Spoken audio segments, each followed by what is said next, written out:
Alhamdulillah. Ne rate surtout pas la journée de jeûne du jour de Arafat. Le jour de Arafat, c'est la journée qui précède la journée de Eid al-Adha. La veille du Eid, il y a la journée de Arafat. Le prophète alayhi salatu wassalam fut interrogé sur le jeûne du jour de Arafat. Il nous a rappelé que celui qui jeûne le jour de Arafat, bien sûr avec sincérité et en espérant la récompense divine, on lui pardonnera 2 ans de péché. Une année de péché qui a précédé et une année de péché à venir, Inch'Allah ta'ala, afin qu'on puisse participer avec les pèlerins. Et vous savez que la journée de Arafat, c'est une journée extraordinaire. Le prophète sallallahu alayhi wa sallam nous a rappelé qu'il n'y a pas une journée où Shaitan n'a été aussi petit, aussi méprisable, aussi mesquin que la journée de Arafat. De par la grande miséricorde et bénédiction d'Allah subhanahu wa ta'ala qui descend sur terre, qui descend particulièrement sur les pèlerins qui sont à Arafat lors de cette journée bénie. Et cette journée de Arafat, eh bien, il y a des millions de pèlerins qui sont à Arafat pour accomplir, bien sûr, comme vous le savez, le Hajj. Et c'est lors de cette journée-là qu'Allah subhanahu wa ta'ala se vante de ses serviteurs auprès de Al-Malaika, des anges, et il prend à témoin les anges qu'il pardonne à toutes les personnes qui sont à Arafat en train d'accomplir le pèlerinage.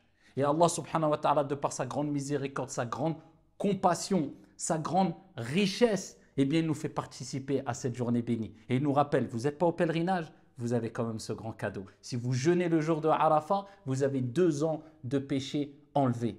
Eh bien, c'est pour cela qu'il est important d'essayer au mieux de faire cette journée de jeûne et ne pas oublier que le prophète alayhi salatu wassalam a dit que la meilleure des du'a, des invocations, c'est la du'a du jour de Arafat. Donc, c'est la journée des du'a, des invocations. C'est la journée du takbir, c'est la journée du tasbih, c'est la journée du tahlil. Répétez pendant cette journée-là, Subhanallah, Alhamdulillah, La ilaha illallah, Allahu Akbar. La récompense est énorme puisque nous sommes dans les 10 journées de Dhul Hijjah où les actions sont les plus aimées et les plus pures auprès d'Allah subhanahu wa ta'ala. Et le prophète sallallahu alayhi wa sallam a dit: la meilleure des invocations que j'ai dites moi-même, ainsi que les prophètes qui m'ont précédé le jour de Arafat, c'est La ilaha illallah, wahdahu la sharika lah, lahul mulk, wa lahul hamd, wa huwa ala kulli shay'in qadir.